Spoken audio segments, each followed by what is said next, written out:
not an accident that the Conservatives found a newsreader to become Environment Minister. What they wanted was somebody to simply parrot their lines, the same way they're unfortunately using our diplomats right now to parrot their lines on the tar sands. It's an extraordinary circumstance to watch him stand up day after day and give answers that really don't make any sense. But he's simply going to read off the page, the same way that he was read the news that he used to be given in the past. I'm not sure he really understands much detail of what he's discussing when he stands up in the House, but he's perfect as far as the Conservatives are concerned, because he'll repeat and speak into the microphone anything that they give him to say.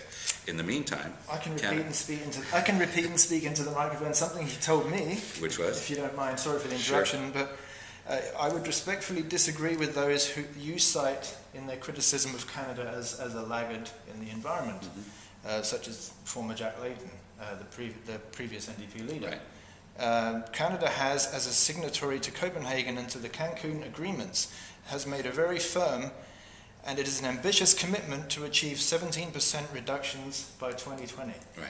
Will you give your response on how you find that Well, reaction? well, first of all, Mr. Peter Kent? the signature of Kyoto was part of Canadian internal law. The minute you've signed that sort of an agreement and you put it into force, it's part of your law.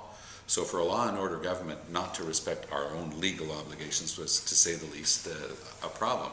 Now they're pointing to further agreements in the wake of Kyoto and the ones that you just mentioned, Cancun and Copenhagen.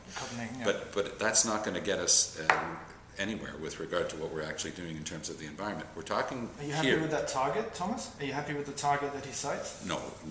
First of all, they're never going to reach that target, and what they love to do is to set these far distant targets so they can keep talking about them, which is what they did on Kyoto in the House for years. They simply restated the targets, said that they were going to do better than the Liberals, talked about the fact that the Liberals over 13 years had the worst record in the world, but then they did absolutely nothing.